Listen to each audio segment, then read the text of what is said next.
Well, one of my YouTube subscribers and pals, Scott, has asked me to do a bit more on drawing. In fact, as you know, we've got discs readily available for you on nearly every of the arts, on nearly all of the art subjects, from wood carving through to taxidermy and watercolours and oils and foundations to pastel, a lot. And I've actually done a double disc on drawing, colour, brushes, basic watercolours, perspective, figures, everything.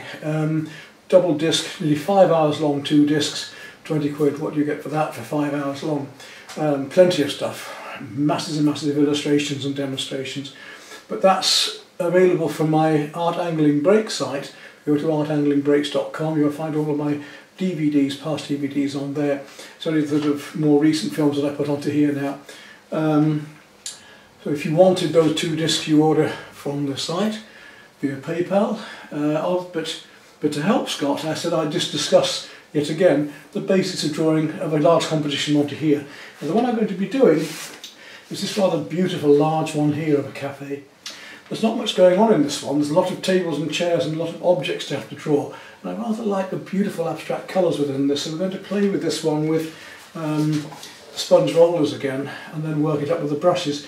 And I may well put a figure or so into it as well, because we could do with another figure here possibly.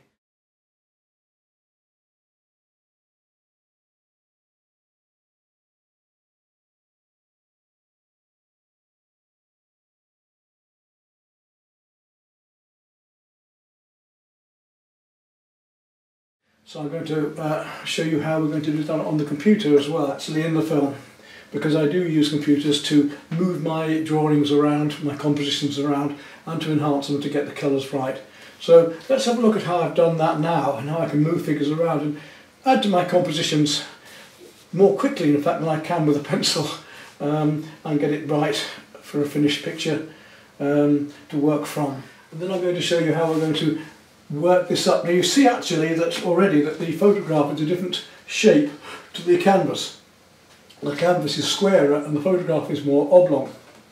I don't want to lose any of the bottom, but I can expand it upwards. So what we would do is take the picture, put it into a corner like that, and then diagonally come from this corner to this corner with a ruler, and where that comes straight up to here, that bit is the extra. This is where it would fit into. So the scale of this picture into here, if I bring from corner to corner diagonal, like that, up through here, where that meets there, if I come across, my picture would actually fit into here. So I would have to expand that up. If it were a landscape, I'd just add more sky, or I could come downwards and add more to the base.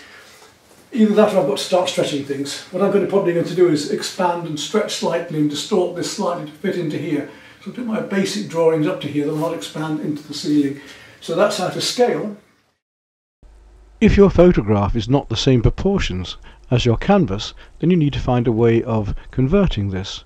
In this case, the photograph is more rectangular than the squarer canvas, and to enable us to scale this up, all we have to do is take a long ruler or long straight edge and place that from one lower corner of the photograph to the upper opposite alternate corner of the photograph, right through to continue through to the opposite side of the canvas, as you see on my drawings here.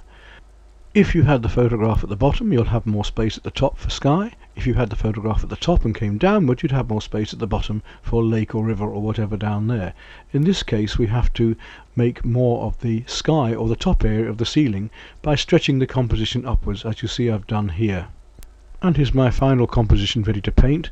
Now let's show you how I actually drew this out to scale, piece by piece, by making my first 2 marks and then gradually working one to the other on a grid system. In which case then we're going to be doing quarters and eighths. So I'm going to be measuring halfway, halfway, halfway again, so this is into quarters. You could grid it. I usually just do it by doing quarters on the edge of the photograph, and then I can work where things come across. And once I've got my basic positions set up, a little bit like those comic books where you get the dots, you join the dots up to make somebody's face, I'm going to join the salient points up, the measured points up here, to gradually get the angles right one between another and get the correct shapes in the right places. Then all we've got to do is put the right colours in those right shapes in the right places, relevant one to another, and build up from there. Should be as simple as that. Let's just go to the computer though and take a look at this picture and how we're going to change the composition slightly, maybe add some more figures into it, because even if I use my own photographs, I often change the photographs a bit to get what I want. If I'm certainly using somebody else's, I change them a hell of a lot.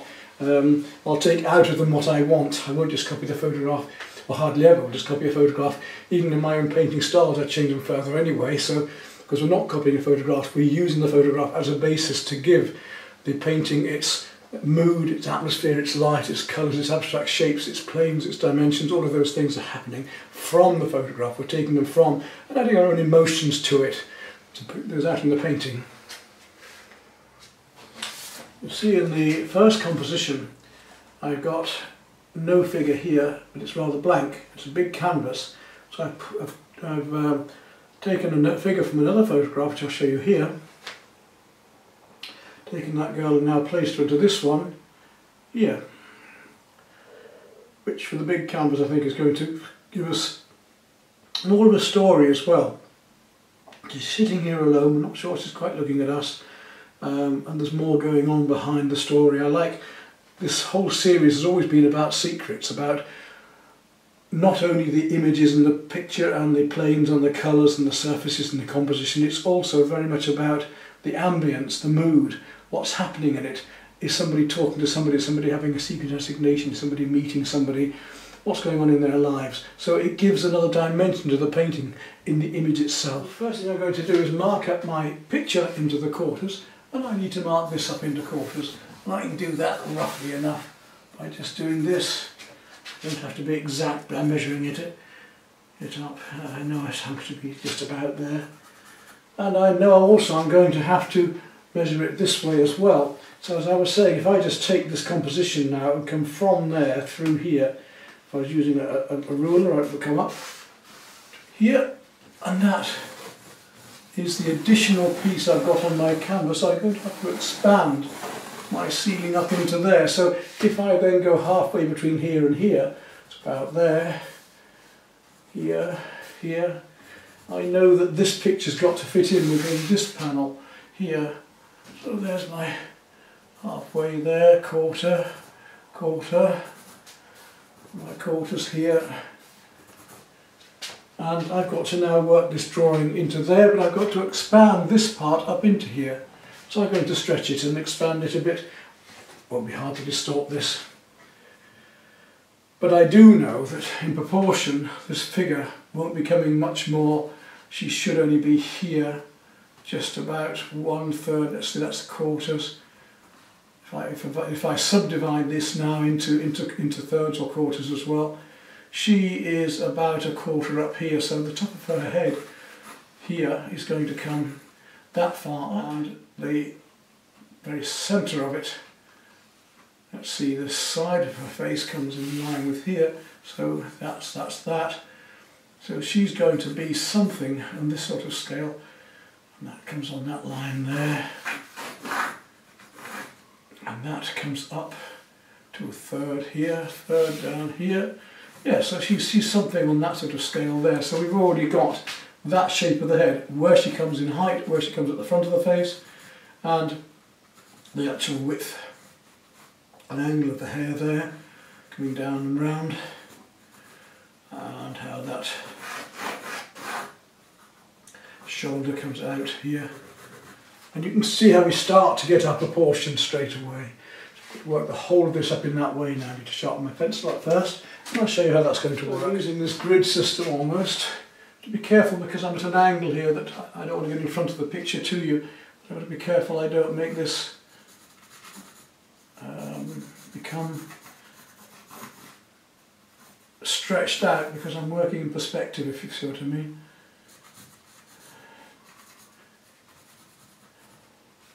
So just look at these angles. This is where it comes.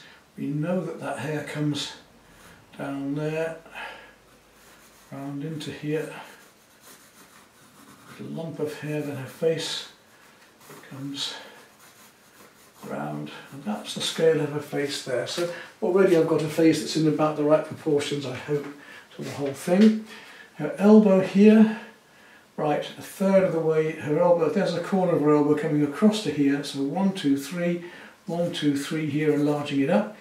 If I now bring that across, it's going to be that angle of the back of the chair there, and her elbow comes down and it comes here, almost smack in the centre of here. So if I come up from here, then that elbow should be coming out to about there, and that centre part, and in, and then down here.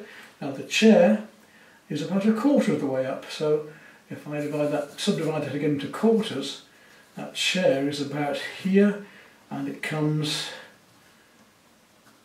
6 this we're going into now, so that comes down to here. It's, yes, if I go halfway here, divide that into 3, and that bit of chair would be coming out to about there. That's the chair. Now we get the angle coming from the chair, that's the curve here of the chair, and I just draw that angle down at the same angle. If I bring my pencil across, look, I can get the angle the same way. So that's the angle of the chair. It comes in again about a third up here, so divide that into thirds.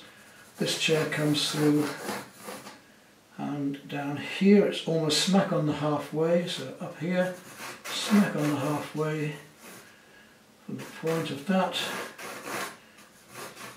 that's the edge of the chair.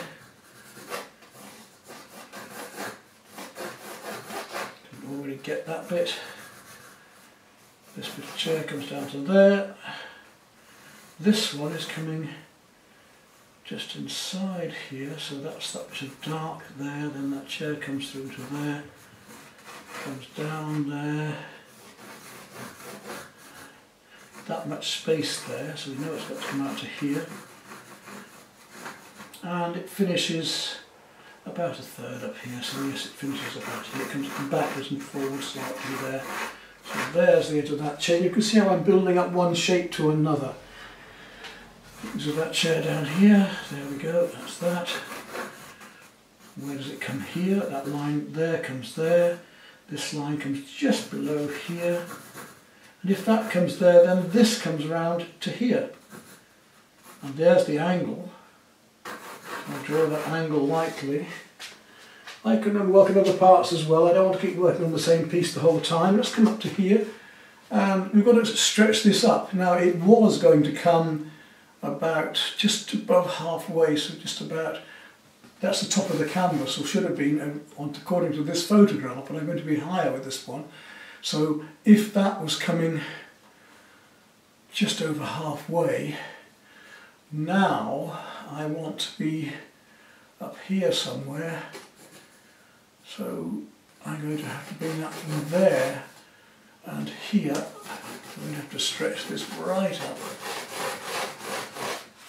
and the height of it wants to finish. So it's here, it's 1, 2, 3 across, 1, 2, 3 across. So that angle there is coming up from here. I come down very lightly, this is just a construction line. That's that line there. And the height of it to my photograph wants to be almost on line with that. So if I'm coming to there, so that line now is going to have to come down to there. So I've stretched it quite a bit, and across to here, across there. Here now we've got an angle that's 1, 2, 3 across again. 1, 2, 3 there, and here where it meets this angle here, which is going upwards. It's not straight there, look, it's a slight angle. My construction line again, slight angle for the ceiling. It's coming down to about halfway here. So we're going to come to there, from there to there. We're already getting perspective. This line here continues behind there. There's a false ceiling there at the same angle behind here. Now, I've just got to get all of these shapes right. That comes right through to 1/3 this way, so to there. And then another angle that's different to the roof here. It's not the same as that panel there. From halfway there, we've got this lovely shape of colours going on. It's about a third down here. So let's have a look. A third down here, a third down here. That will bring that way down to there. So I'm going to have to expand this shape down. I'm going to have to stretch it a bit here. I'm going to just squeeze it in there a bit so it doesn't look ridiculous. That comes down there to there to there. Back. Now up here we've got to expand it again, so halfway here, and we've got that angle coming down here. Let's divide this into thirds again, so here's my quarter, and if I divide this half into thirds, 1, 2, 3, then that one and that one, that's that construction line coming down from the ceiling there, construction line coming down from the ceiling there, come up here, up there, and that then comes around in quite a short and sharp angle, which is eventually going to come down just inside this line here. There's my construction line. I've got to expand this out a bit so it's coming like that. So you can see it's all starting to fit together now, this shape here. Now this shape here comes down to, there's that line there just below halfway. The construction line comes out there and it's virtually level here because it's just about our eye level here. We're sitting, it seems this person is. We know that that line's going to come all the way down to there. Vanishing point of this, that one's going to there, this one's going to there, is about here. So it's a single vanishing point there and there, but we've got other angles going on with the walls. So that makes that dark. Then there's that one there, then there's this there. That's where the chandelier is there.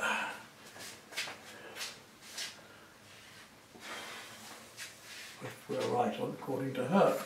Yeah, because that bit comes up there and down there to the face.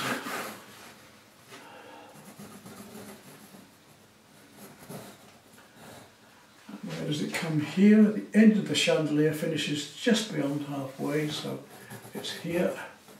Coming round in a lovely curve. I'm a little bit higher the chandelier, so I'm going to have to extend it up a bit, make it a bit bigger I think, because I need to fill this area here with it more. So I'm going to raise it up into here. It finishes just above her hairline here, so it comes right out to there. There we go, it comes up to there. If that finishes there, then it's going to have to come round to the equally other side the same. So I've got pencil width from there to the centre, from there to the centre there. So that means the chandelier is going to finish here.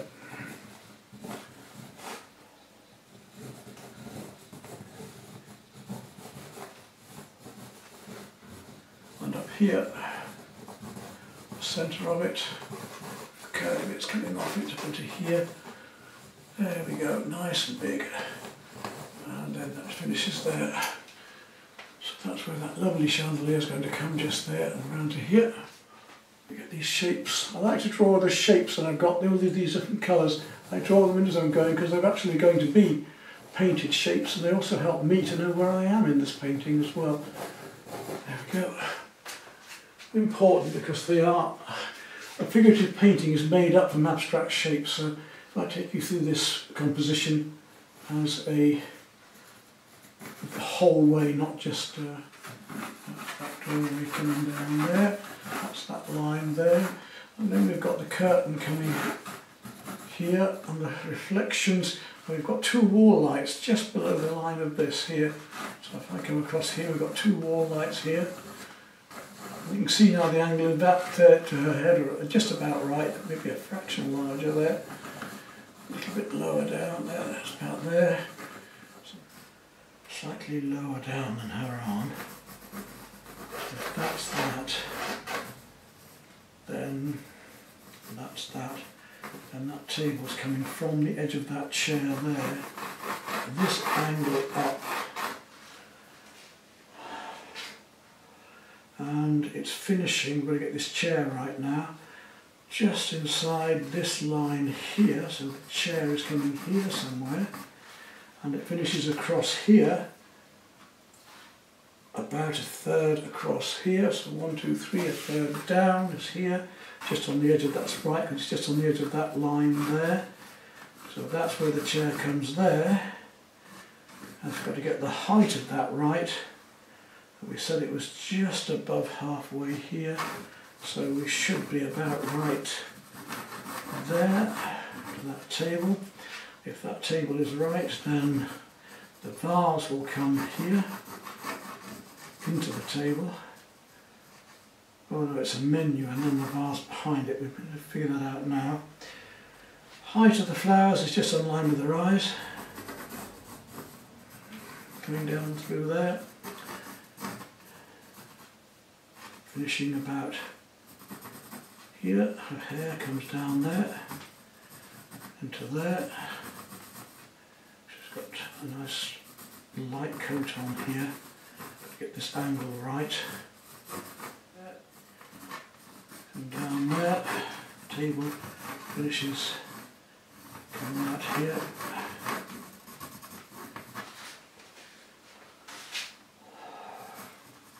The leg comes down to just inside this line here.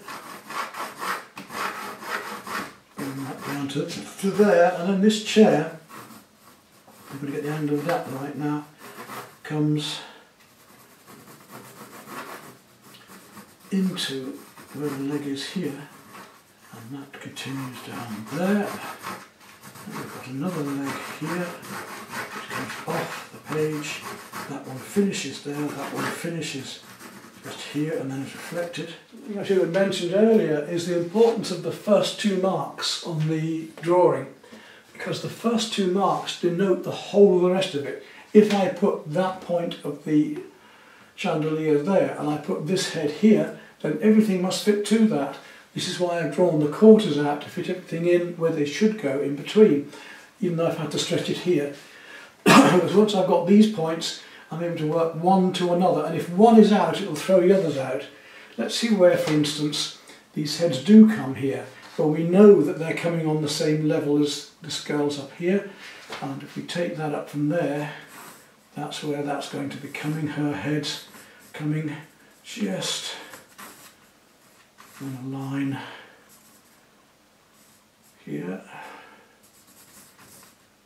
It's just off to slightly above her eye level, so yes, that head's about there. And what to do is just get the proportion and the salient points. The angle is so important of her face. So we've got her here, and then there's a menu card there. And then just inside this line is the second lady at an angle like this. Her head's coming slightly higher, and the back of it's going down here, which makes this line come slightly more this way now. I'm just going to push that back a bit. I'm going to adjust things as we go along. Menu card, space, face there, comes down to a blue bit there, and then another menu card that comes out here, right down to the back of that chair there, the table behind the chair here. And then we can get another chair coming up, where that point comes to here. There's another chair there, which goes to right across the flowers there, so I've got a chair there. See where that piece of chair comes, because I can work it to her here. There's another menu in front of her here, and one shape works to another. Got quite a complicated area there just by doing that. I'm working my way across to these figures here. And that line comes down to here. And the space across the back of her chair, it looks like she's got something draped across the back of her chair. There's something higher here, I can't quite see what that is, but coming from here across to here, there's a shape like that. Now, the width of that, let's get this line right, comes down from there. If my angles are right now, her head should come about here, leaving that sort of a space. So that line should be there, her head should be coming up just here, just about here.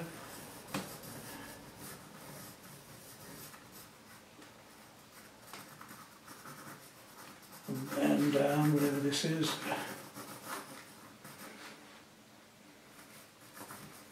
Somebody behind her there.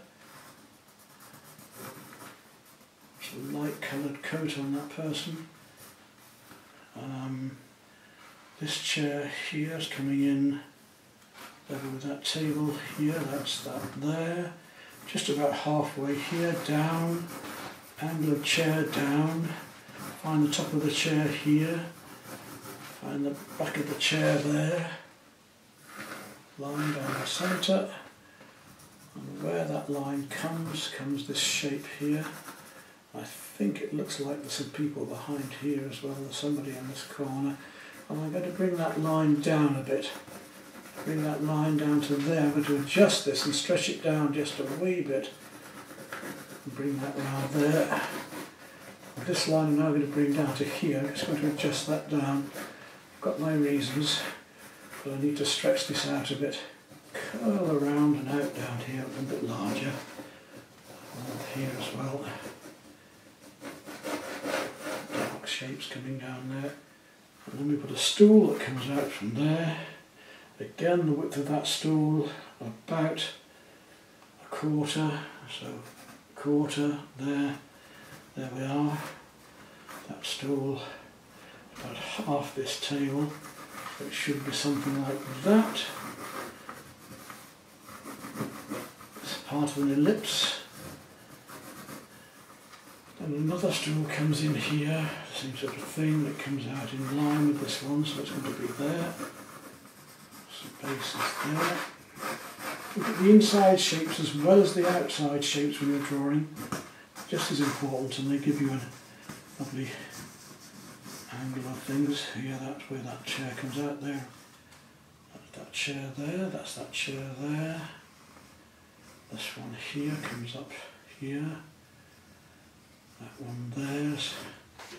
We've got two chairs here that should be a little bit higher, I think. There we go. That bring that one down to there. It should be up here a bit more. That's it there. Yes, just about right there. Maybe not quite at that angle. It's quite as sharp as that, but it's not far off. And then in the centre here we've got a menu sheet or something, and voila, look, our drawing has just come into place. Once that comes down to here, now we can start looking at these reflected shapes here as they come down. Behind her there, yeah, and then yeah, just over her head we've got that bit, then we've got this bit coming down here, we've got a bit of notice or something here, and across her head here, right up to that level there, with a series of bottle shapes. And there we are. I hope that helps you a bit to show you how even a big drawing like this can be taken on section by section, one piece compared to another. And you see, I hold my pencil loosely like a paintbrush out there, big mark, not drawing little tiny marks in like this. I'm out here so I can see the whole thing and compare shapes up. That's ready to go ahead and paint now then.